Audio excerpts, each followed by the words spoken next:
আগেই উল্লেখ করেছি যে আমাদের দুটি আলোচ্য বিষয় ছিল শ্রেণীকক্ষের বাইরে শিক্ষা ব্যবস্থায় অভিযোজন ও আমাদের ভূমিকা এবং গ্রামীণ চিকিৎসার উত্তরণ আমাদের ভূমিকা।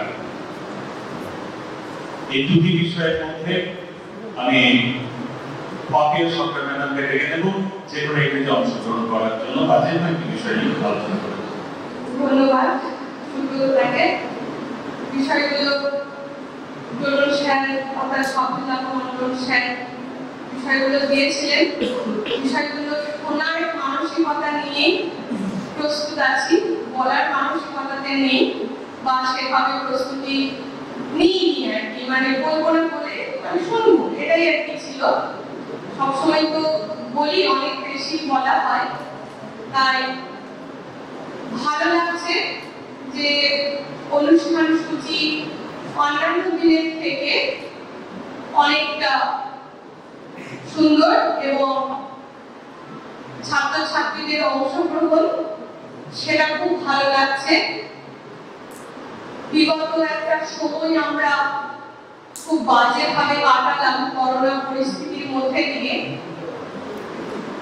এখনো যে আমরা তার থেকে রেহাই পেয়েছি সে কথা বলবো না, আগামী দিনে আবার কি হয় তো সেরকম একটা জায়গায় সেই সময়ে স্বাধীন ট্রাস্ট, সদিক্ষ চ্যারিটেবল ট্রাস্ট, গোবিন্দপুর শেখালী সমাজ সেবা সমিতি এবং প্রত্যেকটি সংস্থার সমস্ত ডিপার্টমেন্ট, সেখানে স্কিলের ছেলেমেয়েরা কেমন আছে, বিএড কেমন আছে, পলিটেকনিক কেমন আছে, আইটিআই কেমন আছে, সেরকম সময়ে আমাদের গুগল মিটের মাধ্যমে অনেকগুলো অনুষ্ঠান হতো। কালচারাল অনুষ্ঠান, যেটা একটু আগে বলছিলেন সুব্রতদা, আলোকের ঝর্ণাধারা, আমাদের যে টেলিমেডিসিন অর্থাৎ স্বাস্থ্য বিষয় নিয়ে, এবং টেলিমেডিসিন সে সময় একটা বড় ভূমিকা পালন করেছিল গ্রামে গঞ্জে, শুধু বলবো কেন, অত্যন্ত বিভিন্ন মানুষের কাছে মিনিমাম যে পরিষেবাটুকু পৌঁছে দেওয়া এবং তার পেছনে যে অত্যন্ত পরিশ্রম করেছিল ছেলেমেয়েরা, অর্থাৎ যারা যুক্ত এবং মানে প্রযুক্তি, স্বাস্থ্য সব মিলেমিশে একাকার হয়ে যে একটা উন্নত পরিষেবা, সেই মুহূর্তে হয়তো বিশাল কিছু করা সম্ভব নয়, কিছু কিছু জিনিস ফিজিক্যালি না হলেই নয়, ডাক্তারের কাছে না গেলেই নয়, কিন্তু সেই মুহূর্তে সামান্য পেটে ব্যথা, গ্যাস অম্বল বা দীর্ঘদিন মাথা যন্ত্রণা বা জ্বর, এই রোগগুলো কিন্তু উপশম ভালো রকম হয়েছিল। আর এটা তো খুব সত্যি কথা, আমাদের বেসিক যে চাহিদাগুলোর মধ্যে শিক্ষাও তেমন পড়ে, স্বাস্থ্যও তেমন পড়ে। তো বর্তমান পরিস্থিতি আরো চোখে আঙুল দিয়ে দেখিয়ে দিল স্বাস্থ্য, কিন্তু সেই স্বাস্থ্য নিয়ে যে পরিষেবা, সেটা যেদিক থেকেই হোক না কেন, যেমন একজন ডাক্তারের জরুরি, যেমন একজন নার্সের জরুরি, যেমন একজন টেকনিক্যাল পার্সনের জরুরি, যেমন সেই যন্ত্রটা উৎপাদনের জরুরি, তেমন টোটাল বিষয়টাকে মেনটেন করতে গেলে ঘুরে ফিরে কিন্তু সেই শিক্ষাটাই চলে আসে। তাই শিক্ষা স্বাস্থ্য কিন্তু আমি বলবো অঙ্গাঙ্গিভাবে জড়িয়ে। আর স্বাস্থ্য ক্ষেত্রে আমাদের সত্যি কথায় ছোটবেলা থেকেই আমরা দেখবেন অভ্যস্ত, পাড়ার কোনো ওষুধের দোকানে কাকুর কাছ থেকে ওষুধটা নিয়ে খাওয়া বা কোনো কিছু হলেই তার কাছে পরামর্শটা নেওয়া, বা আমার এলাকায় যে রাজবিরেতে দেখবেন সত্যি কথা বলতে কোনো দ্বিধা নেই, মানে অকপটের শিকার অনেকেই জানে, সঙ্গে সঙ্গে যে হঠাৎ রাজবিরেতে যদি মানুষ অসুস্থ হয়ে পড়ে, সঙ্গে সঙ্গে একজন এমবিবিএস ডাক্তার বলুন বা আরো বড় কিছু বলুন পাওয়া কিন্তু এখনো স্টিল নাও দুরূহ। তখন কিন্তু ভরসা সেই আমার এলাকার সেই যে রীতিমতো একটা পরিষেবা দিয়ে থাকে, কিছু হলেই যার কাছে যাওয়া যায় সেই গ্রামীণ ডাক্তার বাবুর কাছে। তার কাছে সলা পরামর্শ করে এখনো কিন্তু দেখবেন আমরা ডাক্তার দেখাতে গেলে তাদের সঙ্গে একটু আলোচনা করে নিতে বেশি অভ্যস্ত। একটা বিশ্বাস, একটা ভালোবাসা, একটা আত্মিক যোগাযোগ। হয়তো এটার অনেক কারণ আছে, হয়তো তারা যে লেভেল থেকে, যে এলাকা থেকে মানুষের সাথে যেভাবে একাত্ম হয়ে যায়, যখন সেটা একটা অন্য পর্যায়ে ডাক্তার হয়ে যায়, আমি বলছি না কোনো দুর্নাম বদনাম করছি না, সেটা হয়তো সিস্টেমটাই এরকম হয়ে এসছে, তাই আমরা কিন্তু সেইভাবে অনেকেই অভ্যস্ত। যাই হোক, এটুকু বলবো, সমাজের প্রত্যেকের দরকার, প্রত্যেকের দরকার। তাই একসাথে মিলেমিশে আগামী দিনগুলোতে কিভাবে কাজ করা যায়, স্বাস্থ্য পরিষেবাটাকে লক্ষ্য তো একটাই, ধরুন যে স্বাস্থ্য পরিষেবার সঙ্গে যুক্ত, স্বাস্থ্য পরিষেবাটা দিতে হবে, সে যে যেখানে যে পর্যায়ে থাকুক না কেন। এখানে যারা বসে আছে বিভিন্ন ডিপার্টমেন্টে অফিসিয়ালি কাজ করছে, তাদেরও কিন্তু লক্ষ্য একটাই।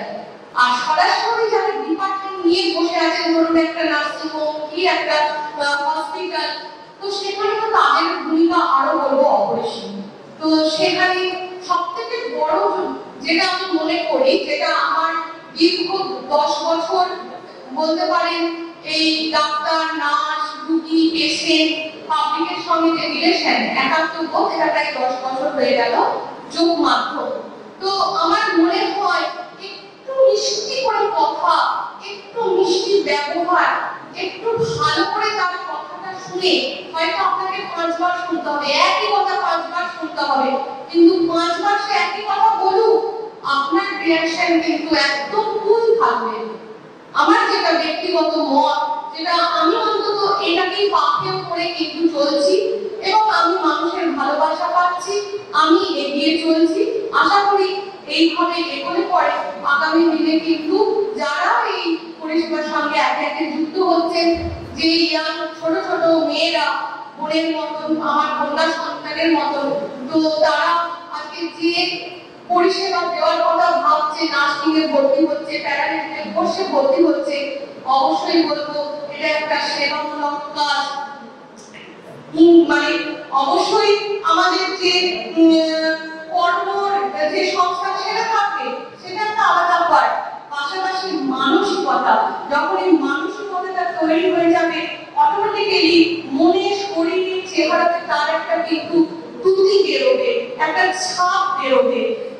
অন্তত একটা পেশেন্ট সে যখন আসে, সে কিন্তু অনেক মুমূর্ষু অবস্থায় আসে, সে কিন্তু ভালো অবস্থায় আসে না, তার আর্থিক অবস্থায় যাই থাকুক না কেন, ভালো মন্দ, সে কিন্তু মেন্টাল ডিপ্রেশনে তখন আসে একটা ডাক্তারের কাছে। তখন সে দিক জ্ঞান শূন্য হয়ে যায়, সে সামান্যতম জ্বর জ্বালাই হোক আর সামান্য বড় সড় কোনো অপারেশনই হোক, তখন কিন্তু সে একটু সহানুভূতি চায়। আমি কিন্তু এটা মনে করি, তাই আমি বলবো সেই সহানুভূতি। আমরা এমনিতেই মানুষ বড্ড বেশি বর্তমানে যান্ত্রিক হয়ে যাচ্ছি, আমাদের মধ্যে সহানুভূতির আর কোনো জায়গা থাকছে না। আমরা প্রতিনিয়ত ছুটছি, নিজেদের স্বার্থে ছুটছি, ছুটে চলেছি, কার কি হচ্ছে আমরা চোখ কান দিচ্ছি না, আর মুঠো ফোনে বন্দী হয়ে গেছি। এখন আমরা ট্রেনে, বাসে যেখানে যাই তাকাতে ভুলে যাই লোকের দিকে, কার কি হচ্ছে, কি তার অবস্থা ভুলে যাচ্ছে আমরা দিব্যি।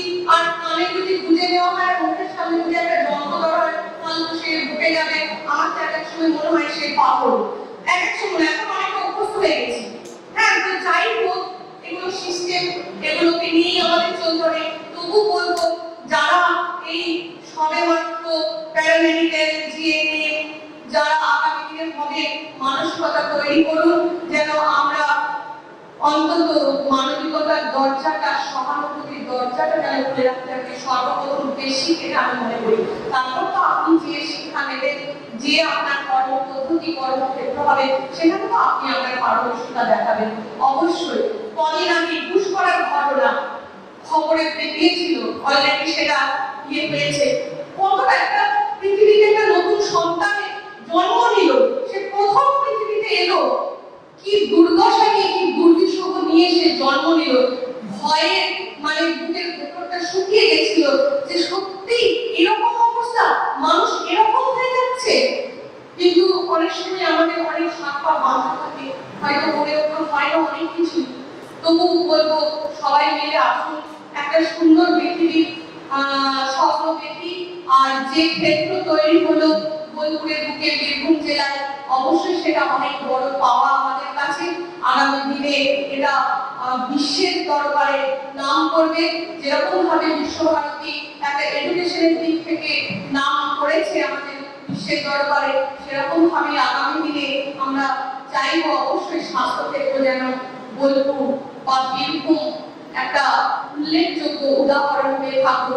অবশ্যই আমরা প্রত্যেকে আনন্দিত থাকবো সেরকম এই দিনটা দেখার জন্য, বা বয়সকালে হয়তো বসে বসে কানে শুনবো সেরকম একটা দিনের জন্য। তো একটা দিনে তো সম্ভব নয়, তো তখন নিশ্চয়ই মনে মনে ভালো লাগবে যে আমরা প্রত্যেকেই এর পেছনে কারো না কারো এতটুকু হোক, একটু হলেও হোক, কারো না কারো কোনো অবদান আমাদের থাকছে। যাই হোক, আর দীর্ঘায়িত করবো না, কোনো বিষয়ে ঢুকলাম না, আমি সার্বিকভাবে একটু বলার চেষ্টা করলাম। সকলকে ধন্যবাদ, আন্তরিক অভিনন্দন, শুভেচ্ছা জানিয়ে আমার কথা শেষ করলাম। নমস্কার। ধন্যবাদ। দীর্ঘদিন স্বাস্থ্য পরিষেবার সাথে যুক্ত থাকার সুবাদে পাপিয়ার কাছে এই বিষয় নিয়ে বলার একটা সমস্যা নয় বলেই পাপিয়াকে আমি ডাকলাম। যাই হোক, পাপিয়ার কথাগুলো শুনতে শুনতে মনে পড়ে যাচ্ছিল কবি সুকান্ত সেই কবিতা লাইন, নবজাতকের কাছে আমার অঙ্গীকার, এই পৃথিবীকে বাসযোগ্য করে যাব আমি, নবজাতকের কাছে আমার দৃঢ় অঙ্গীকার। সত্যি এই পৃথিবীকে যারা নবজাতক আসবে তাদের কাছে সুন্দর পৃথিবী উপহার করাই, সেই ব্রত নিয়েই বোধহয় আমরা এই পরিষেবার সঙ্গে যুক্ত হয়েছি, শিক্ষা এবং স্বাস্থ্য। ধন্যবাদ।